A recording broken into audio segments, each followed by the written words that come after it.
Tens of thousands of football fans came to Highbury. Electrifying.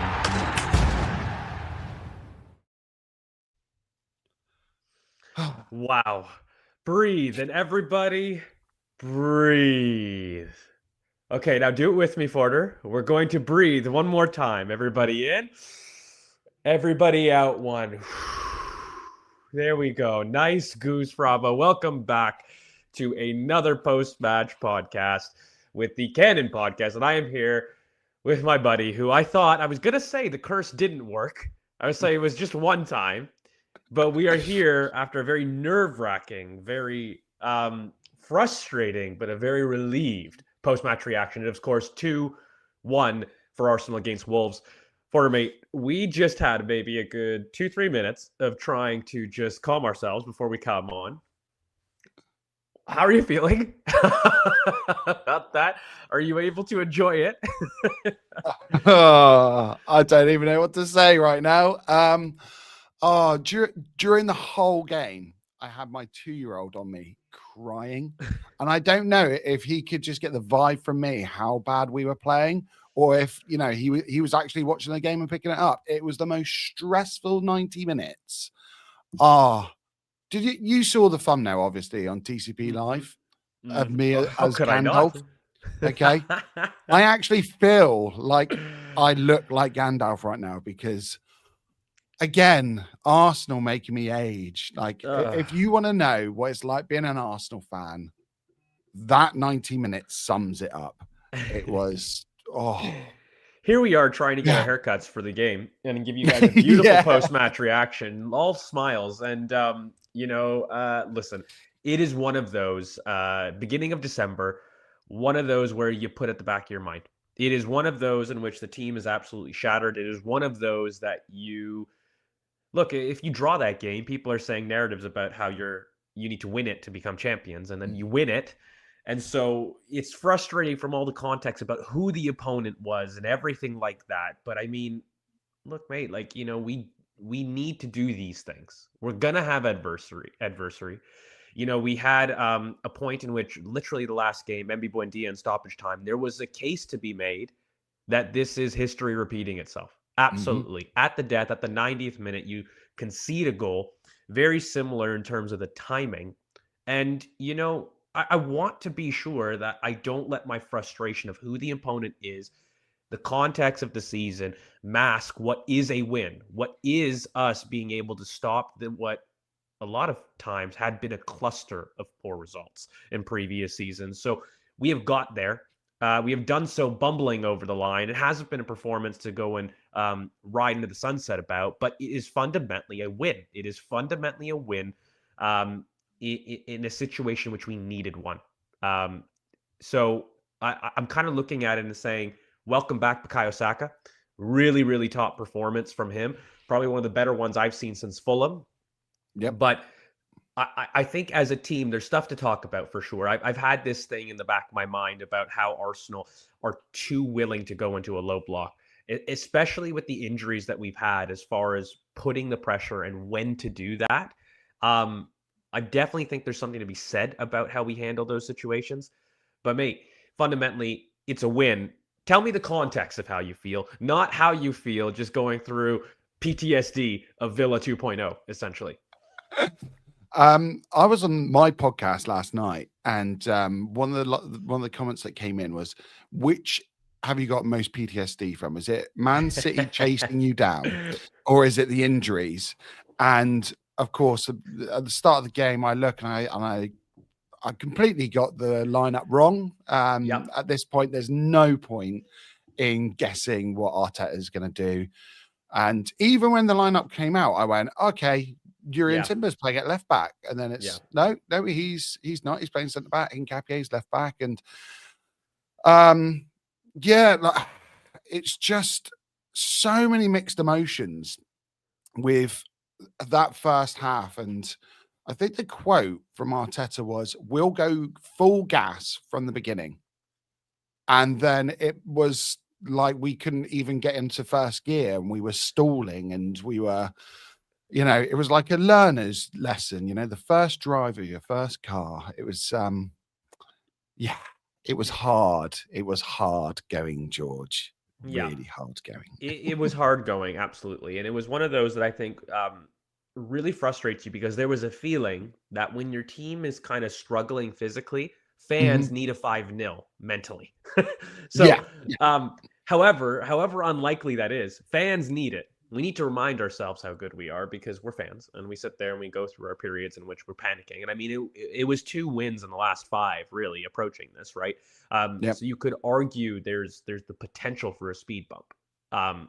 You would say Wolves. Is Wolves really going to be your speed bump? And I do want to focus on the other narrative of it because if we had dropped up points, this would have been the conceding of the title moment. So I don't want to downplay the mentality that it takes in order to get there. I also don't want to look over some of the things that I think we didn't do as well, despite having a physically shot team, despite having a team that for me, we faced a very organized Wolves. I haven't really seen them that low block, that consistently, that willing to sit in pretty much all season. But that's on you to break down. I'm sorry. Like if you're the league leaders, you are everybody, you want to be a title favorite. That's your responsibility to break down, right?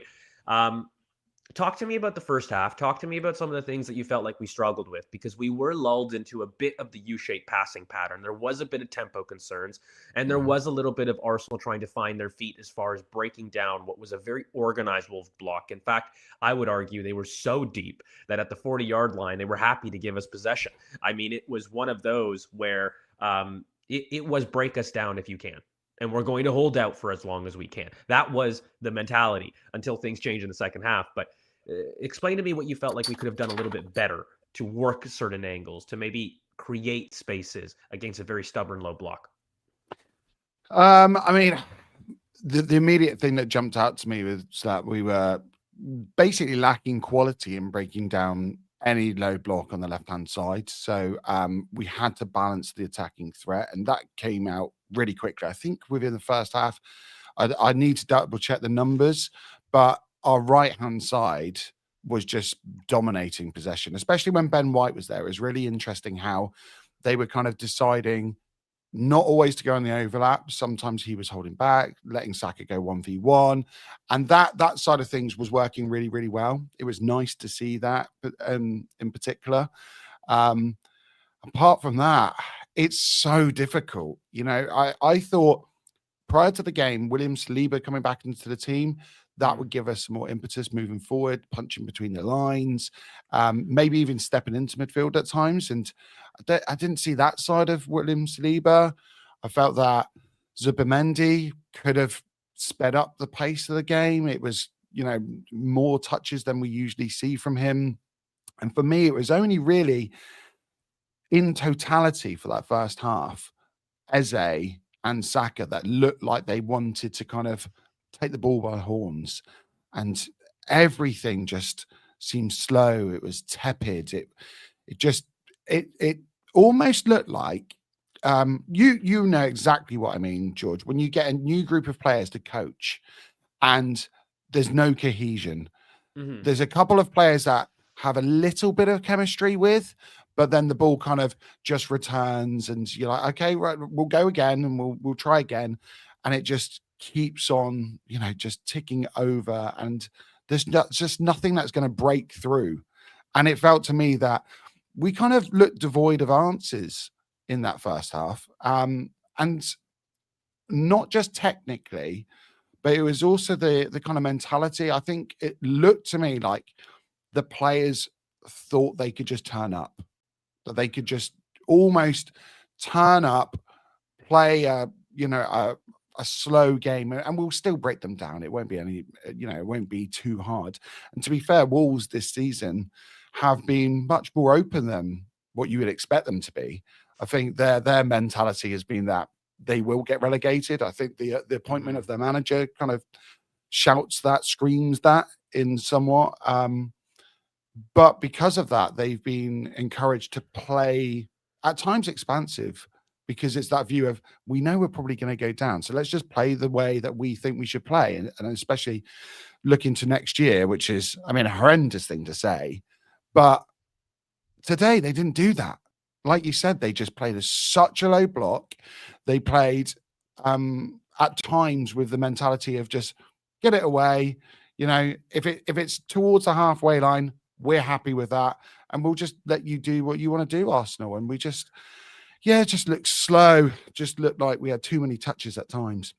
Yeah, it's frustrating when the play's in front of you like that, Mm, and you're unable to create too much going forward. And all of that is about tempo. It really is. It's yeah. really that simple. It's about playing your pass, following your pass, and making runs, making sure that everybody is moving as much as they can, making their dynamic movements as much as they can, not being drawn into, well, I go here, I should go there, and not letting yourself simulate the game in a sense. And I do want to say, as far as the calendar goes, let's be real, guys. For as much as we want to spank and have everybody going, I think everybody would have earmarked Wolves at home as a game to rest, to have the legs, recover a bit, have it a bit of a training session. But the problem is when that becomes a collective mentality, your tempo Yeah. drops, and then you start having a U-shaped pattern, and there is really difficulty there. I thought Saka was really bright beyond just the goal. For me, a very easy man of the match. Maybe we go there really quickly because I thought that was a performance in which it really felt at times he was our only thrust. You had mentioned Eze, which I thought was bright in moments. There was times in which he was trying to take on his man. Mm-hmm.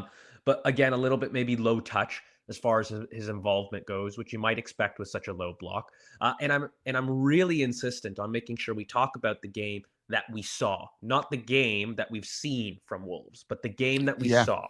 Because unfortunately, you walk into a lot of these things saying we should be 5-0, the game should be open, we should be having a 2-3-0 performance against this lot, let's call it. But Wolves were organized. Let's be very clear. Their distances were incredible. In fact, I would argue Wolves play more like that. They're not in the position that they're in this year. So it was actually a very good performance for me. I was more frustrated, and I was saying, okay, listen, I need to see a little bit more movement. I needed to see a bit more movement in the front line. I've talked at length. I do think I need to go here. I thought it was really frustrating that our striker only has 5 touches in the first half when we do see things flash across the face of goal, and we are seeing things happen on our heels. And he wasn't the only one. I felt that everybody played on their heels, so to speak, in that first half. But it is quite frustrating that when you do see very dangerous crosses go, we need to see more gambling, and we need to see people moving where you have 1 or 2 people stretching that back line to attack the back post, and then 1 or 2 people being able to cut inside and offer you a little bit something inside. And that was where I felt like on the left-hand side, Martinelli struggled in moments where I thought there was one piece of play that he did right before he gets subbed off in the second half that he should have been doing pretty much from the start, which was go on the outside, spin in behind, because there were moments that he did have his fullback beat. He could have done that a bit more, but in the first half, it was a little bit more recycled. It was a little bit more of that, I call it the Grealish at Man City role, in which you receive, touch, go back. And that, to me, is very easy to defend against. It's all in front of you, and it's very easy to maintain your distances. So we didn't do enough to stretch both vertically the line in terms of attacking back post, but also horizontally. Only Saka really had moments in which he was, with his quality, able to see things. And, until Trossard came on, Saka was the only one doing this reverse pass inside to the fullback, which is an avenue that we could have done. Trossard was brilliant at doing it when he came on, and really sometimes that is just the difference for someone in form, playing some of the passes. But I did think as a team, we didn't do enough in terms of releasing runners in behind, because again, when you have a block that's so willing to sit back, you need to move them. And the only way that you can move them, if you're not going to do it physically with a big presence like a Marino, Havertz, or that type of center forward, you need to do it with your movement. And I don't think we moved well enough in that first half. So, moving on to the second, where are you with the substitutes? Because I think that semi-defined the game. And we kind of, in a way, were quite proactive. I think people would have wanted a much earlier sub, maybe at halftime. But how did you make of the response to adversity, as far as us having a very frustrating half, and then what you saw kind of coming out? Were you happy with the response of the team? Were you happy with the response of Mikel when things maybe weren't working? Maybe I'm leading you down a question there. How were you with the response of the second half in general? This is one of those games where you want cameras in the changing rooms at halftime. I want to see what was said or what wasn't said and what was just, what was used to get the point across. Because if we're sat at home, we can only imagine what Arteta is thinking and feeling during that game, because that first half was dire. It was just awful. And the changes weren't what I expected. To bring Marino on, bring Eze out was a really, really interesting change. I thought originally I suggested that Eze should move to left wing. And then I put out there that a lot of people were talking about Martin Odegaard. I thought Ethan could be a really interesting change. Someone who has that impetus, someone who can kind of shift and shoot. And just to give us something different.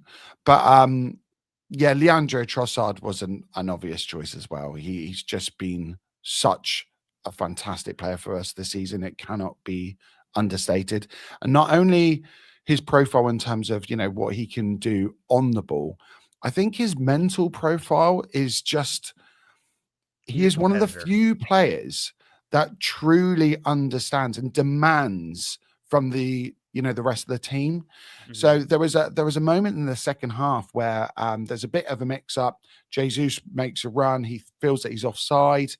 And then Marino makes the pass and Trossard is instantly on. He is demanding better. And I thought that's what we need sometimes. We just need someone to say, this isn't good enough. Like, move the ball quicker. It's not the right pass. And there is a bit of a nicety to Martinelli at times where, sorry, lads. Yeah, I'll pass the ball back. We'll recycle. We'll go again. Leandro Trossard doesn't have that. And I don't think it's any surprise where he's coming up and, he's having these snapshots where it's just hitting, side netting. He is a fantastic player. And I've got to say, like, hands up, I thought that the new kind of the contract, not extension, the wage increase, I thought, that was an eyebrow raiser, but he's been fantastic. He was the most used attacker for us last season. Mm-hmm. And, it's not just consistency. It's not just the moments he has. I think his whole game this season has been fantastic. And this game, he was brilliant, but I don't think it was just the substitutes that made a difference. I think there was just a shift in tempo, really. But I think we'll go more into that in a minute. Yeah, it's at the end of the day, I'm hesitant not to critique too much because we did win. I'm trying to remind myself that, but I have to be honest. The response I felt like from the team wasn't what I wanted. I wanted more energy. I felt like it part of the reason that we actually made the subs in the 55th minute was because the energy in those first 10 minutes was a little bit more of the same. There was moments, but I didn't think we upped the tempo enough. We didn't spread play quick enough. And again, I just hate that it took up until the substitute for Martinelli to do what he did on the left, because we needed a little bit more of that. Saka was providing some really good width out there and movement down that side, but that unpredictability, Doherty for me was a fullback that I would have isolated as a great 1v1, if I'm being honest with you, at left wing. So I have to be fair. I felt like he could have done more. He could have done more on that run. But then broadly speaking, when I go to Mikel, look, let's just talk about it. Because for me, the decision, that goal is all Saka for me. And it's one of those where we needed a shin kicker, by the way. Things weren't going for us, and we were devoid of ideas. We needed a bit of spark in some way. If it wasn't going to come from some brilliant individual moment, it was going to come from one of those. And you know what? You can have games like that. I actually don't mind it. It's more the response that I'm frustrated with. And I know on the Cannon here, we've talked a little bit that I actually have felt Arsenal have had a penchant for really doing well to come back from really poor game states this season as far as getting points. And I still maintain that. The results have been good. But one thing that has maintained to frustrate me when I look back to Chelsea, when I look back to Villa, I look back to today, the point at which either we score or we go level, there is a willingness for the team to go into their own block. And I have always said, I get it. We built our success off of it. So I can't be hypocritical in which it's a bad decision to do. But I maintain when you have a team that is so physically frustrated, that is so physically at their limits, to invite pressure is always the wrong move for Mhm. me. And when you do play a game, the best attack sometimes and the best way to conserve legs is to keep the ball. And by doing these movements about getting into your block, there is maybe a logic that you reduce the distances by Mhm. doing so to preserve your legs. However, we have so many injuries. The identity of this team doesn't have our two best pillars to do that. Like when we built it, it's Gabriel Saliba as far as dealing with balls into the box. And we need to understand that we have a completely different backline, both in chemistry but also in function. Like Yep. Hincapié, I think, is a brilliant defender when you look at his box defending in space. But I think aerially with balls into the box, we've seen twice now in different moments, even with our first choice with Broby, but also now with Hincapié, as far as dealing with that one-on-one, you do leave yourself in a 50-50 there. And we're normally very good at it, but when you don't have your first choice front line, you will leave yourself at an issue there. And I think that you look at a Wolves team, you look at the the season that they've had, especially here, there would have been more logic to me to bringing on a Madueke if you're really tired, bringing on something to push them back, not sit back in. Yep. And that's the only thing. And I think it's not to eliminate it, but also just to pull back on your tendency to do it is more of my case. So when you bring on a Marino, don't bring him from midfield in order to sit in. Bring him maybe as a center forward to ping balls up so we can get some relief, but then have a Madueke on the outside to push their line back. Now, maybe we're limited by fitness concerns that I don't have the privy information to, but I do maintain our tendency to want to sit into a block with defenders that we didn't build that defensive solidity with is something I don't love. And I think we need to switch a little bit in terms of being more willing to push teams back with our own gravity, with our own offensive potential, especially whilst we don't have our identity at the back fully fit. Yeah. And of course, you work back. It's just really unfortunate that Ben White has to come off again, feeling his thigh. I actually don't think it was a major pull up. He seemed slow to even get back, period. Like he was feeling it as far as the game was going. So I actually think it was a little bit more precautionary as far as, the grade of injury, if I'm really being honest with you. Mhm. But still, fourth game after, three consistent 90s and returning back. It's just horrible luck. I don't know what I could do differently as far as Ben, the manager, and whatnot, because how many right-footed defenders do we have left at this point? And Saliba already is at left center back trying to do Do you things. know So what? it's Before the difficult. game, George, I said that I had a feeling Norgard might have been used as a right back. I had a feeling, and I said I think since December the 3rd, Ben White has played 4 times and started 4 times, Yeah. which is absolutely absurd when you look at his injury record over the last kind of 12 to 18 months. And I thought maybe him coming in as centre back was an idea, and it was kind of like we've seen our previous number 6 that we've had move to right back, and is that another idea? And I thought maybe Christian Norgard would come into that part, but the hindsight is 2020, and we are bare bones right now. And it's not just the chemistry, like you say, and it's also like a physicality point of view. Our average height in that back line Quite has short now. diminished. Yeah. So even from a standpoint of, like in terms of profiles and like aerial profiles, the players aren't physically as big. And when you're bringing on a player, I've completely forgotten his name, that came on the 25 million pound signing that Wolves had, who scored the goal. I mean, who is enormous in himself, and then Hincapié's there, and I just think it's not the same. It's not the same as when you have like a Gabriel that's aerially dominant. It's always frustrating asking for because trouble. again, Calafiori with the ban, right? I mean, he Yep. surely would have started with something like this as far as just 100%. even that aerial presence. You know what I mean? So look, it is frustrating. You're handicapped to a certain way. I maintain, I think opposition, they buy into narrative just as much as fans and media do. So when you see a team that don't have their first choice center back and they don't have those things, immediately, even people that have not had form look at you and say, oh, I can get at you. You're not the Mhm. guys. And honestly, sport is margins like that. So for me, I think we can do just maybe a bit better of a job acknowledging that whilst we definitely have physical concerns, the opposition are more willing to try things against us because of our injuries, because of who we have out. So there needs to be a case very much in the sense of, you know how Pep used to say, sprint now so you can recover the ball quickly in the first 5 yards so that you don't sprint more later. Yeah.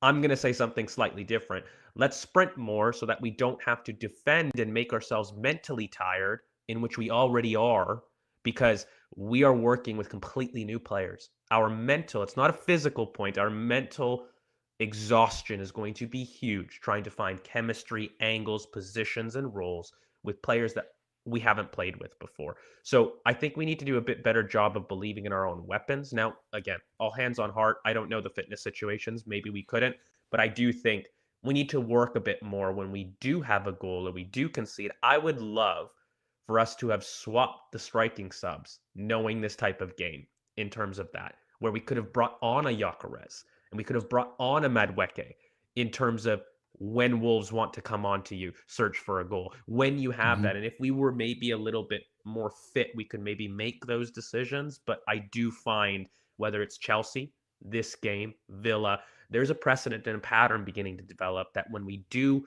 draw or we do grab a goal, we're more willing to go into our block. So Yeah. I think just shifting that a little bit more. And you know, as I begin making the ends of this point in this rant, if you could pull up the stats for us, we'll go through a little bit of that. I think it is important, mate, to also just brown paper bag this and grit your teeth in a little bit. And, you know, it's one of those. And let's put it in the back of our minds that, yes, we have won. Let's breathe. We have prevented a cluster of a loss.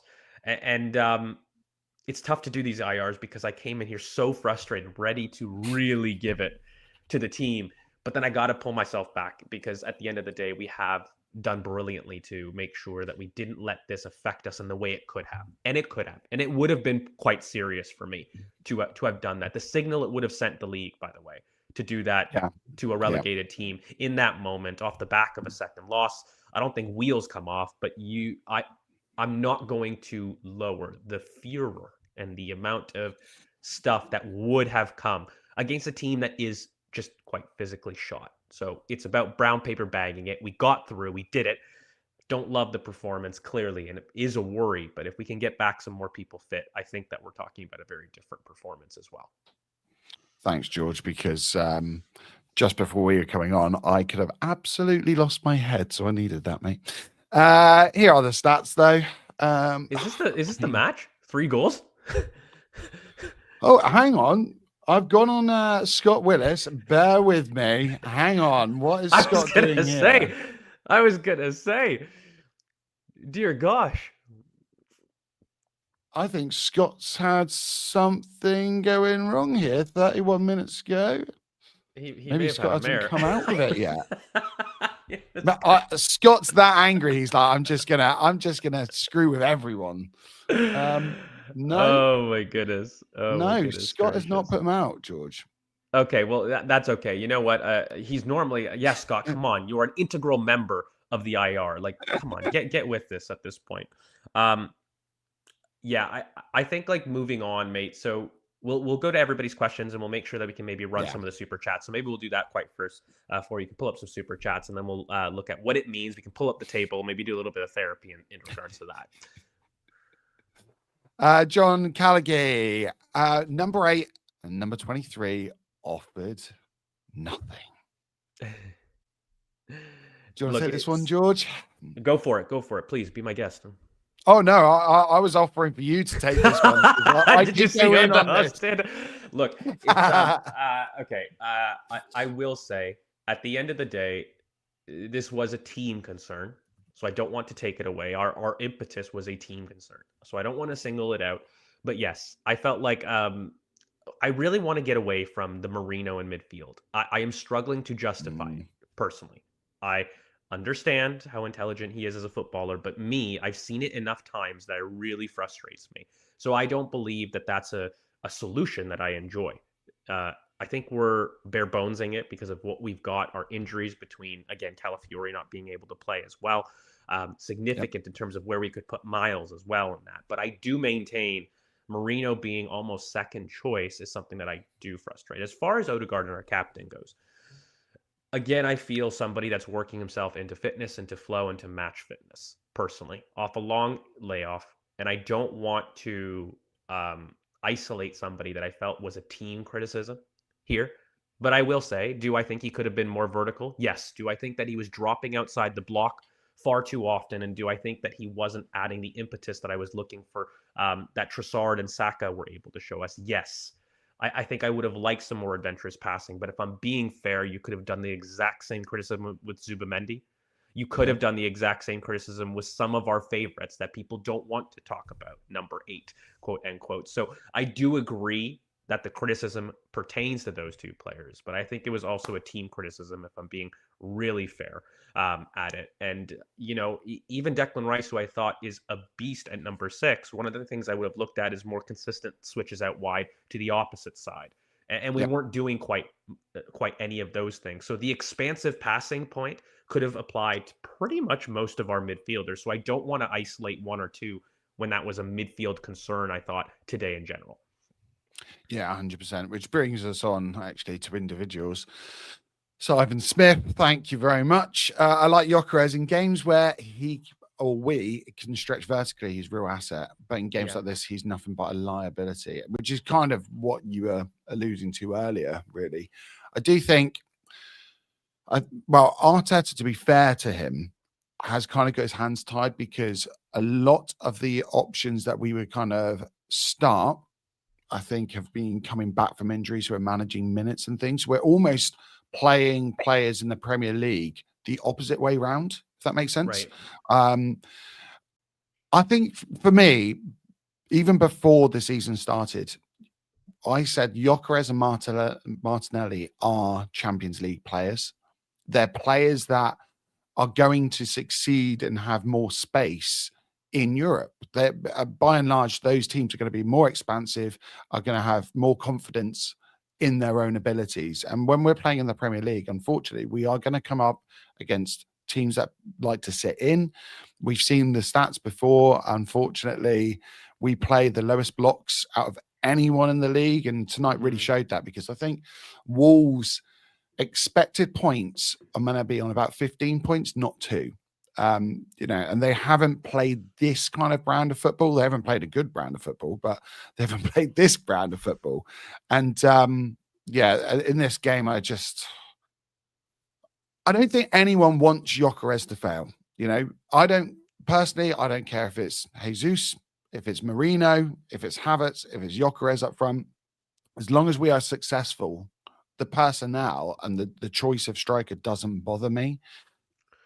However, he has got to do more. The chance where Saka puts the ball across, I think you said it actually on the last instant reaction about his inbox intelligence and his ability to, if you can't move players physically like Havertz does, you have got to be one step ahead. And I think Jesus actually kind of showed that, although it was an own goal from Mascara at the end, his ability to get across the man and understand and read the game is far superior than Gyökeres. And it's a worry. To me, it's a real concern at this point. I think the frustrating for me, and I'll maintain, is if you're asking Gyökeres to be a Havertz type of striker, your criticism is unjust. Just as much as you asking Odegaard to be an Eze type of attacking midfielder. It is the exact same thing that I would dissuade from, personally. I think that there's major limitations there. I have outlined them on countless videos about what he can do better in terms of to control the space, in my opinion, using more of the fundamentals to control the space versus man first. I think there are things that I would tell him as a coach to do, but also that's just not him. What frustrates me more, what I find more unacceptable, is when we talk about a channel running center forward, somebody that is on the shoulder of the last lines. You are assuming that that player is not static, but one that is making runs. And I think intelligence of runs is one thing, but also being dynamic, not to be on the heels. And we talk about that ball across the face of goal. Yeah, like, I mean, it was a frustration. I used it as a solution. Yet again, in this game, we see it, and he's not there. And like, I think if he's there, at least I can sit there saying you are making movements. And there is a case in which I think you're looking at Arsenal, and correct me if I'm wrong, with the most open play goals in November. Yep. So you're talking about a team that isn't one devoid of creativity, especially one through central progression. So you can't hammer that point with me. And I think our center forwards do get chances. So when you are left with 5 touches in a half that you are somebody that is hanging off the last line, it's fair to want more to stretch vertically. But again, I think that this is going to be a point of conversation for a while, because again, it's even worse. These are the games he's supposed to bully, mate. Like, I think when I'm sitting there and I'm trying to do the excuse-o-meter as somebody who had concerns, I'm more now saying that there could be an argument that you have 3 center forward options ahead of him in this current moment in time. And that is something for a £60 million signing that, regardless of time for adaptation, is something that you would criticize at this point in the season. And I think that's fair. So he's getting constructive criticism. I think he needs to improve. He knows that. What worries me is I actually find that players are starting not to pass to him as much. And that's becoming from a lack of trust for me. In the same way that I look at youngsters and see how first teamers, if they pass to you, they trust you. In the same way, I feel as though people aren't passing to Gyökeres, not because they don't want to, but they don't trust he will make something on the end of it. And that, I think, is actually worse than any kind of confidence that we can do. So I think it has to be a case. And the reason that you stop doing that is by making sure you're there. Because then me as the coach, I sit there and I say, well, he's there. If you don't give him the ball, that's on you. And I will never criticize somebody who is making the run, making himself available, and then not making something of it. It's a very different story to not making something of it and not being available. That's the point in which it's an individual criticism for me. And that's honestly the separation. And that's as far as I would go. Not to say that some of the other center forwards absolutely wouldn't do it, but this is a bit of a worry that if I was his coach, I would say, Victor, you just got to be there, buddy. Like, you got to make yourself available in terms of attacking space and doing what you do best. Like, don't listen to the noise about trying to do things that you're not brilliant at.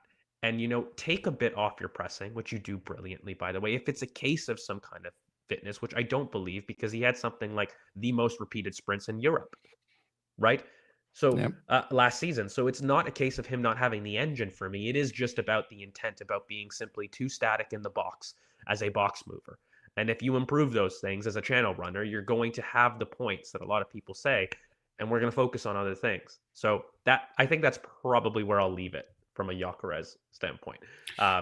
Before you do, George, because Tim O'Sullivan, thank you very much for the donation here. All the Gyökeres chat, it gets no service. I do want to come on to this because I asked Wackles a question, little plug on my own channel. I asked him the question, if you were going to weigh up, like percentage-wise, about how much is it service to Gyökeres and how much is it him not actually moving into the right spaces and reading the game, how would you personally weigh it, George?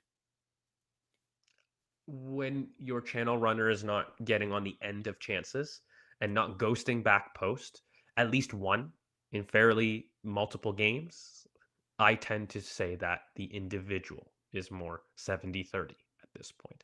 I always think that a team, look, I think Arsene Wenger used to have a brilliant point. He always does. I always go to him when I struggle, and I'm trying not to put a lot of criticism on somebody. And there was one thing where he was talking about how Thierry Henry used to complain to people that wouldn't give him the ball. And I don't know if you remember this. Yeah. Where he used to say, well, Thierry, are you making yourself available? Maybe Ljungberg hasn't seen you. Maybe you need to make your runs more tailored to the passer. Because Robert Pires is not the same level of passer as a Ljungberg, is not the same level of passer as a Silva. And so just as much as I think people are saying, okay, well, his teammates need to give him more service, maybe the type of service that Gyökeres needs to deliver also has to be improved on. And it's neither a black and white thing. I just think that I think he knows he needs to do better, and this doesn't help. I just would hope that he's doing more of these things, because then I would start to sit there and say, okay, you know what? People need to lay off some of the criticism because he actually is making himself available. He's working to do so a lot more. He's more dynamic in the box. These are things that we need, and the goals will come when he starts doing that. If we continue with the staticness, I think you're going to have a worsening of his current situation. So that's what I would say to those things. Great answer, mate. Great answer. Put you on the spot there. Thank you. Good. Ryan, 64, feels wrong being this angry and dejected post-win. Don't worry, Ryan, because I'm with you there. I even put out a post on X saying this is the most angry I've ever been while we score a last-minute winner. Like, I was livid. And I think it's probably a mixture of things. It's the fact that we've conceded quite a few last-minute goals. It's the fact that we haven't been as dominant in the last kind of 5-6 games as we had previously. It's also because we're playing Wolves, and the general consensus is that we should be able to go in our own backyard and just brush past them. But such is the way of the Premier League and football, and being an Arsenal fan, unfortunately, it's look, but you're to not be the only fair, one, Ryan. also, like last year, we did draw far too many points to make an impact on the title, right? So I do think there is some of that hangover, because if you actually look at the numbers, we've been brilliant about getting points back, and I do think that we've done well to do that. As from a results standpoint, it's just my worry is the performances about sitting into the block a bit too much. So I think we shift those things, then the performances start to match the result that I'm seeing a bit more. But look, mate, it took us 5 minutes to come onto the IR because we were trying to calm down. So I hear you, Ryan. Next one we've got, isn't this the kind of jammy wins that we're missing last season, mate? Absolutely. See, read your mind, George, 100%. And we need them. Every single Premier League team that's won has had those wins. And I don't think we'll get that media narrative that is always this is what champions do. But I have a feeling it's going to be the other way around, where Arsenal are really lucky. They're looking shaky at the moment, unfortunately. So it is what it is. But Matt, member for 26 months. Happy birthday. Happy birthday. That is brilliant. You know what? That is one of the best news that we've had in addition to the Arsenal winning. I would love to say to you, Matt, thank you for being a member and the support that you've done. But guys, I know we don't say this probably enough, but we love all of you guys as far as our supporters, all equally. But Matt, that is some serious dedication. Much love from myself all the way in the Great White North up here in Canada. And happy birthday, mate. I hope you have a blessed year full of health and happiness. God, you're so nice, George. It's the hair. It's the hair. I finally had my hair cut and I feel freer. Don't get him started about talking about Chelsea, though. That tone will change. Ivan Smith, I think no one expected this period to be easy, but serious questions need to be asked. That's 3 Premier League games in 4, whether it be completely off it, sloppy in possession, sitting too deep, clearly nothing learned from Sunderland, etc. Well, I think we've talked a bit about that throughout the podcast. I think there's definitely a criticism as far as sitting too deep. It's one that I've shared. I've started to build a pattern for me where I think it's beyond 1 or 2 games and it's an annoyance. So I think completely fair. I think as far the 3 games in 4, it is completely fair also to say that we've been ravaged by injury at this point. But you don't want to see that start to be exploited by the next run of games. I do look at this and say title winners need to take the next 5 games and have as much of a perfect record as you can if you want to walk out and be title favorites, right? So regardless of the injuries and what we're thrown this year, I don't think we can sit there and say that anything other than great results at this point is the key. Performances, I'm a little bit more lenient in general, just until we get the fitness of the squad back. And I will start to criticize a bit more if I see a fit squad performing like that. But I haven't really most of the season, if I'm being very fair. But I do agree. The sitting too deep is absolutely something that's a problem. And I think we've been highlighting that, at least here on the Cannon, for a while. Yeah. We play in a risk-averse way to increase control of the game, but we should make up for that by treating every opportunity as a gift. Oh, I like that. Well, what do you It's feel about the tempo in general? I mean, I think like it's such a difficult balance because you are talking again. I feel like I need to remind myself because again, this feels like a loss. We just come off the back of a yeah. month in which we've scored the most open play goals in the league. By the Mhm. way, I do need to remind everybody we've scored 51 goals in 24 matches in all competitions. Like I need to be balanced with it. So if I zoom out, I'm completely calm about it. If I'm in the moment, I hear all of the frustrations because I definitely think that we sit in deep too often. So I think we have fair concerns there.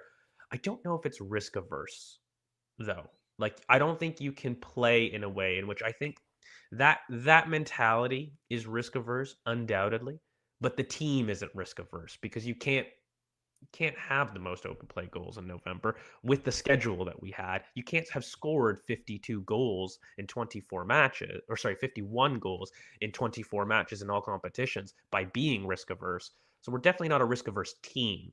But I think when we do either concede or go ahead in a physical mid block, we do have a tendency to go into our block more than we should.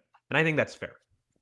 Yeah, I completely agree with that. And I think prior to the game, our last 11 league goals came from open play, didn't they? So Yeah. no Yeah. set pieces. So I mean, yeah, at the moment, and like you say, with the injuries and our options, it kind of has to be in balance. That's why these instant reactions are so difficult. Like every time, and it's more difficult for you because when you know it's with me, you know it's going to be a hard game, George. But it's so difficult because your lens is you're magnifying everything because it's Yeah. automatic and it's straight after the game. Whereas I usually like to, take some time, 24 hours, watch the game again, knowing what's kind of happened, and then I can assess the game in a different manner. But I've got to remind myself as well, when we were invincible, we didn't just walk every game. There were Of some course not. very difficult games, and every team goes through that. So We drew a lot of just got to games keep in that in the that back of your invincible mind. season too. Mm, Just factually, we did. yep. I think, look, this week will do us well. I think Everton is a brilliant way to assess how we do after a week, get some fitness, get a good recovery, lads. Take the day off tomorrow.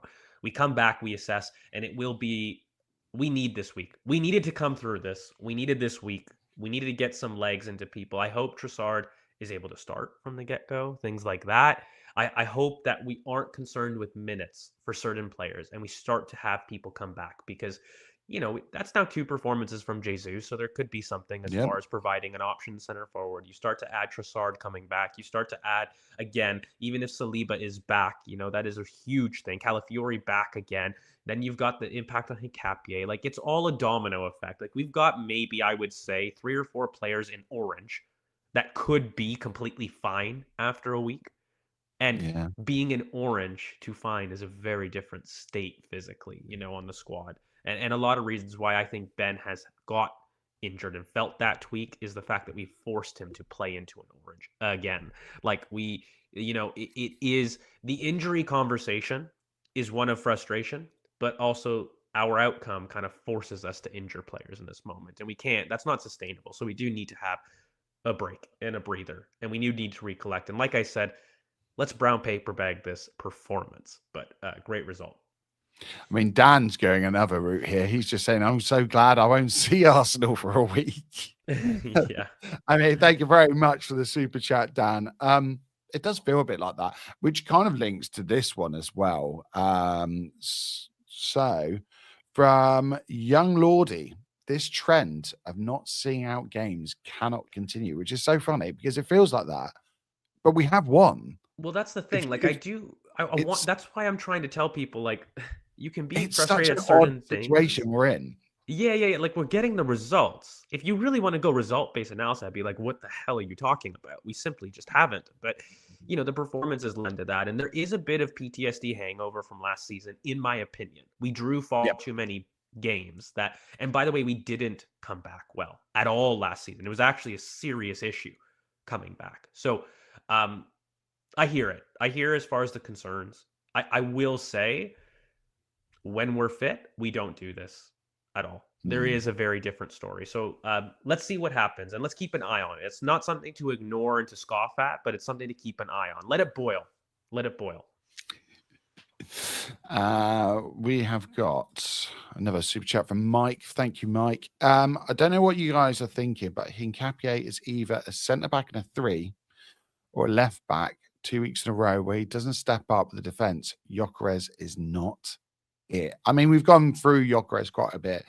Hincapié is an interesting one, isn't he? Because I think the idea at the beginning of the game was him playing left back instead of Miles, because we actually played Zubimendi. And I've made this point a few times that when you're playing Miles Lewis-Skelly and Declan Rice and Zubimendi, it's almost counterintuitive at times. And I think the idea was to have Hincapié as left back, so we kind of keep some width at times. And then lo and behold, Ben White has that injury, and we've got to change yet again. So it's circumstances that are, making choices at the moment.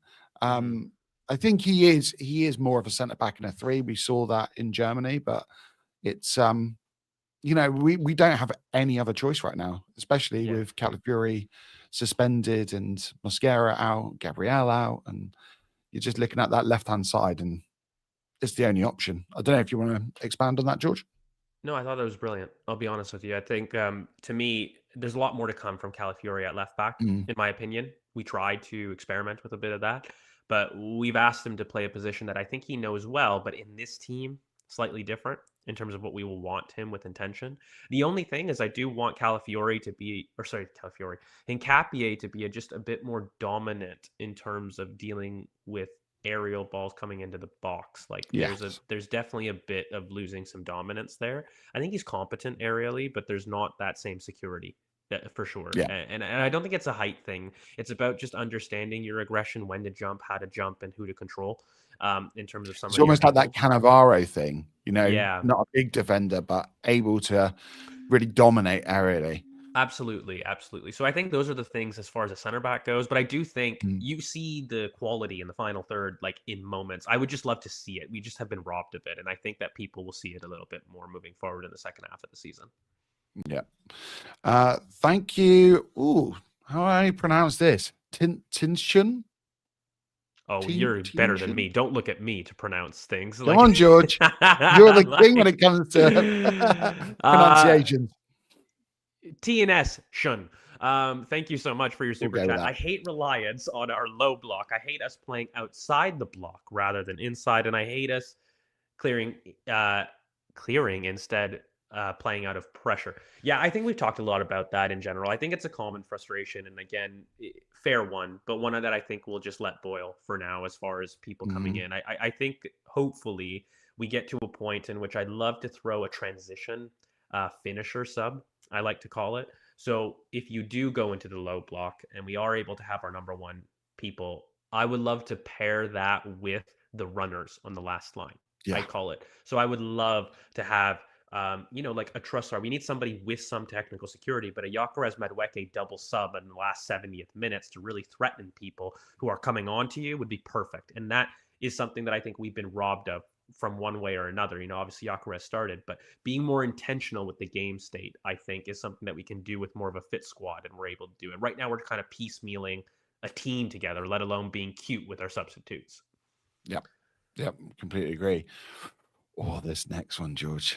Thank you so much for the super chat here. Odegaard is not a leader. Not to avoid the question, but because we really addressed that on the recent Debate Your Host, I will refer to having a look at that discussion, because that is something we absolutely addressed. There was somebody with a really great statement, and we basically, me and Alex, debated the leadership point of it. Again, I'm hesitant to go too far. Like, Jesus, guys, we did win. I know we had some criticisms here, and so we're here, but we did win. We did win. Like, I think we need to remind ourselves that we did win. We're gonna have to keep doing that. Yeah, we may just have to keep doing that, but yeah, I will respectfully disagree. I think he's a leader. I understand he's not everyone's type of leader, but I do think he's a leader. But thank you for the super chat. Frankfurt, Germany. Thank you again for another super chat. I'm sorry, but Arteta is the only one to blame for White. Play Timber right back, Miles Lewis Skelly left. Rest White, as everyone knew he cannot cope after playing so many games all of a sudden. Again, Arteta at fault for that. Like, for me, I mean, there's a lot to unpack there because, and I kind of went into it earlier. I didn't think Ben White would start this game.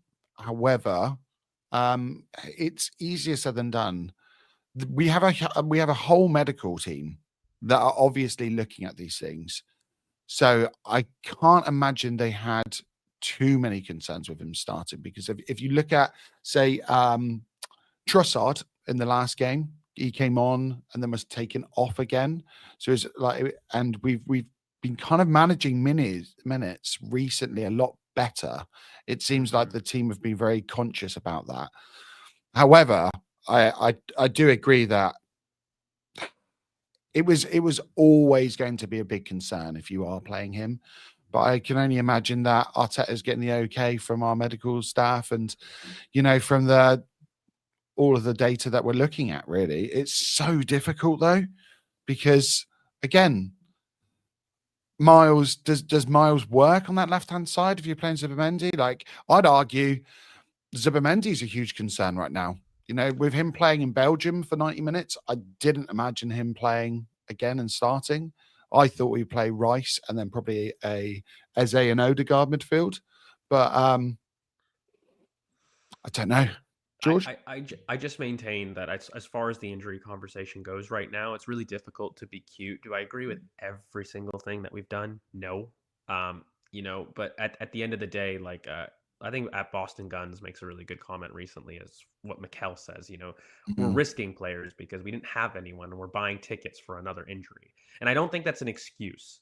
So I don't look at what I saw and think, okay, could there have been different iterations of what we saw? Sure. Do I think Miles could have started this game? I do. I really do think that we could have done that. But in general, one of the people that I didn't want starting would have started, whether that be Saliba, Ben White, one of those two. Both of those two I didn't want to start. One of them had to start. And then Timber, like, he is on there where I don't want to start either. Like, our right-footed defenders are really having an issue right now. And then you do look at the Zubimendi. I thought that this was a game in which we could have gone dual 10s. I said it on the podcast with Declan Rice. But again, you're piecemealing things, and I don't have the full picture. So I do tend to feel like there is substantial leeway. But I don't agree with everything that we've done. But I also don't have the picture, so I can't be strong in how critical I am. Kind of leading on from that. Thank you, Brainiac.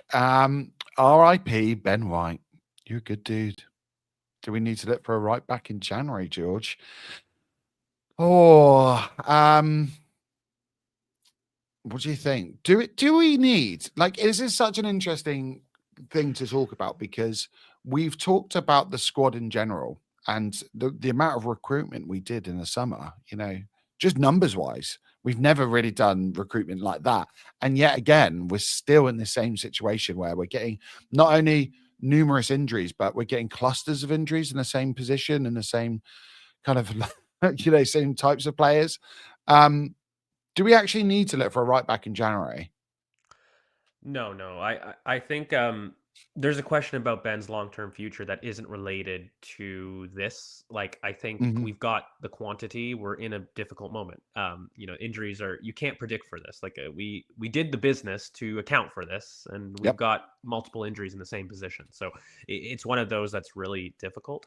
Look, if Ben's going to stay or not, then, like, different story. But we're at the point now that I don't think that we lack numbers, bar, for me, effective cover for Zubimendi and Rice in a deep pivot. I do think that that's a recruitment point. But everybody else has quantity.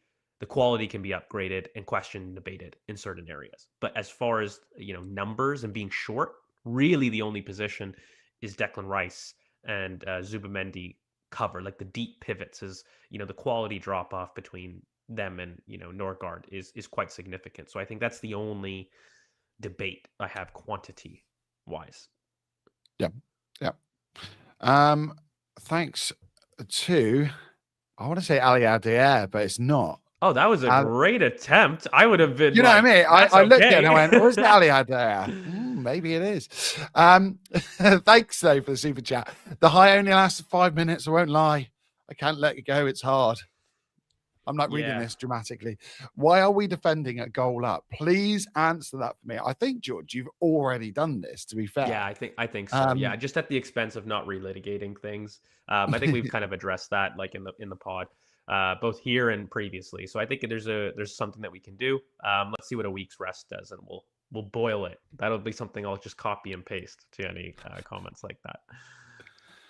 Here's your one for you, George, from Pegasus Snoops. Thank you for the super chat. Don't agree with Nkapie, but we missed Cala big. Does Sure Calafiori for you change the kind of look of this game, especially in that first half? Does it change as a center back? Yes, especially with how we deal with balls coming into the box. Like I think, there's definitely something to be said there about our competency with that. And I do think that Calafiori has been very important for us this season. Massively. Quite important. Like, I'm gonna go as far as saying top 3 or 4 players for us this season. He's been phenomenal. So I think having him, period, makes a difference, especially the form he's in this season.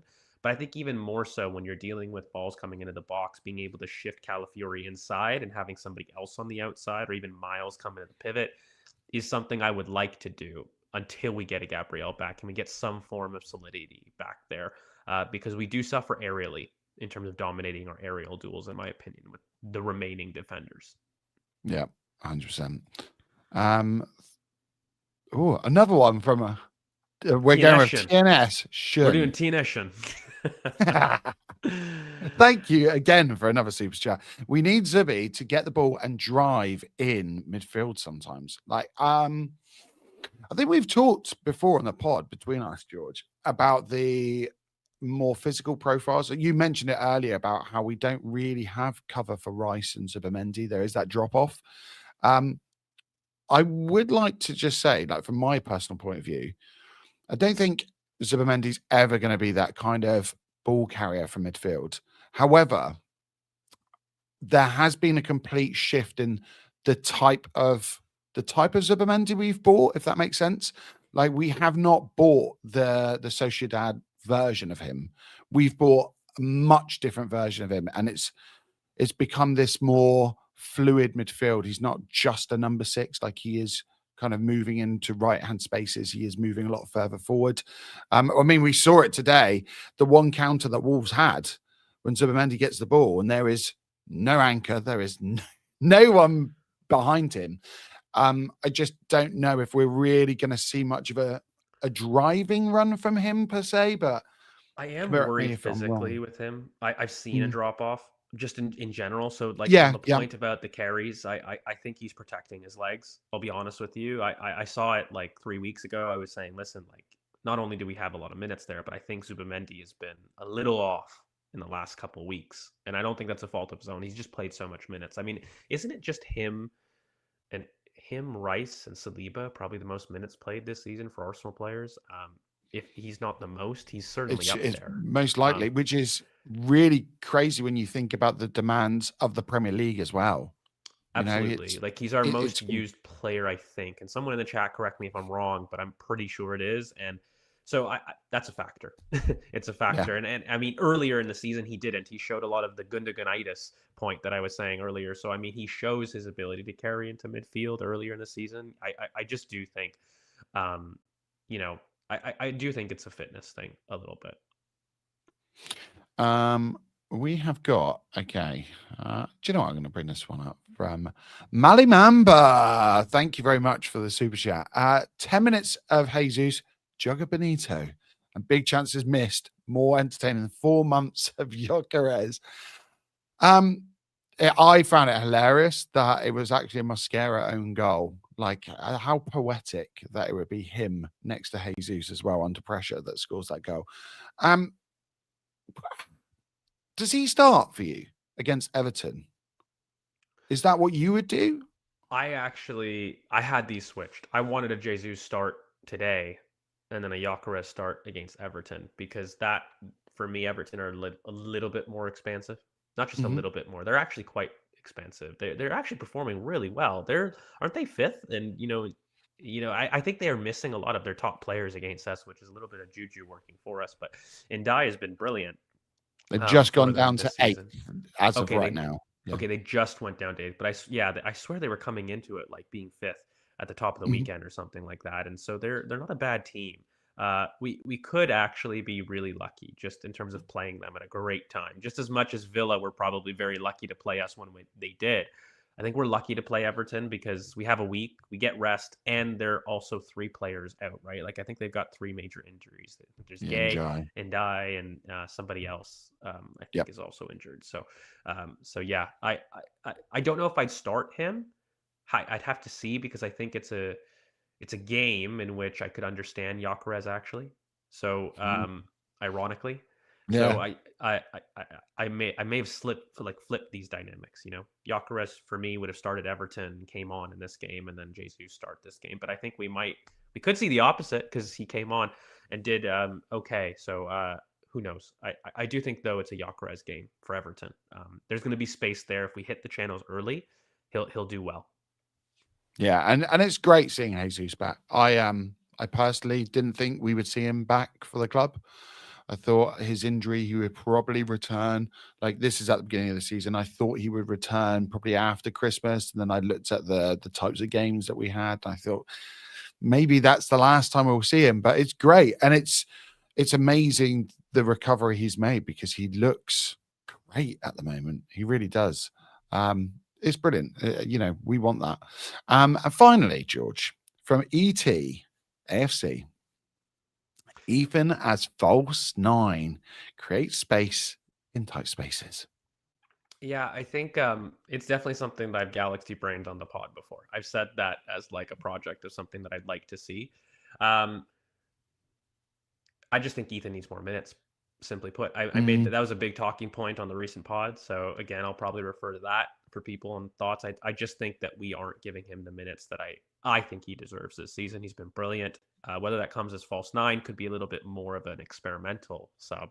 But I do think he just needs more minutes. Period. This season, I think he's deserved more minutes this season, and one way or another, we need to give it to him in the second half of the season. And I think before we sign off, sorry, there's a super chat by JPK Wessy I've just at seen it. the Don't end. worry, George. Brilliant. So he thought Eze was an acquisition made for these low blocks, and yet his game feels so moment driven. Mm. Um, how much are you in the camp of wait until Eze can be left wing, and we can field that consistently with an overlap? Or how much of this is pre-February Eze? Because I do think he's always been a player that I've warned, especially in scouting, that I thought tended to really explode in second halves of seasons. And it's a joke, but Yep. I do genuinely think post-February his output is very different, pretty much for the last 2 to 3 seasons. So Yeah. he Yeah. always Yeah. starts seasons slow. You add the adaptation, the different position, yada yada, the completely different out of possession demands, and I do hear the criticism point in terms of if you're going to criticize, for example, Martin Odegaard for not being as direct as possible, like you got to do the same with Eze. Even though I do think Mhm. he was doing moments, I do think he was trying, in my opinion, in the first half. I just don't think he had enough touches. So like he was trying, he did beat a man, he did one really good kind of feint in the first half to explode past this man. So there was more of an attempt this game, but he just needs to do it more. Higher Yeah. repetition, higher touches, and then I think it starts leading to more moments naturally. Yeah. I think it is a mixture of things. One of the things I'd like to bring up is that we talk about pods and we talk about relationships a Yeah. lot of the time. And for me, he has been a real victim of, unfortunately, he's had to come in on the right hand side in the more Odegaard role, which he's kind of, he's played in a different manner, but nevertheless, it's not the perfect position for his angles that he likes. On top of that, a lot of the time he's playing with profiles that don't really suit him. I think when he does go to left hand side and on the left wing in particular, thinking Capier is probably the profile that suits him best. Similar to how where we've had Mars Lewis Skelly with Martinelli, we've had Calafiori with Trossard. I think that dynamic makes a big difference. And also in terms of, he seems to me, when we've got Trossard with Gyökeres, I think that works quite nicely at times. Although we haven't seen the best of Gyökeres lately, like when we have, it has been with Trossard like that. I think Eze is going to be a similar foil for Gyökeres, and we just need that balance.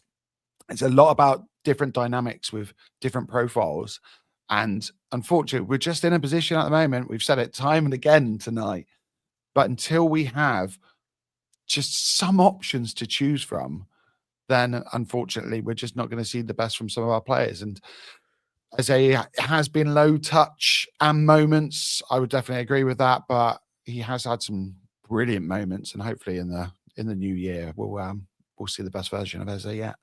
Here, here. And I think that is where we will leave it, guys. So thank you so much. Make sure you guys like, comment, subscribe, all that good stuff. You can follow. And if you enjoy some of the stuff in terms of some of the content, which we hope you do, we are going to get the Holger twins scouted out soon as well. We have the main pod coming up, all the regular chat, and, we will be with you throughout the holidays as well to cover all things Arsenal. So thank you so much. You guys can join and become a Patreon member in the link down below if you did want to. I hope that was good. Guys, we did win. We did win. It is worth reminding. We have been able to sit there, and I think what is fair is a great result, frustrating performance. One of those that you want a brown paper bag, put it at the back of your mind, and let's get people fit. Look forward to Everton in a week, and hopefully be able to match the result with the performance down in a week's time. So thank you, Forder. Thank you very much, George. I needed that. Thank you, good sir. Hopefully this was therapy enough for all of you guys. Thank you. I know it was for us.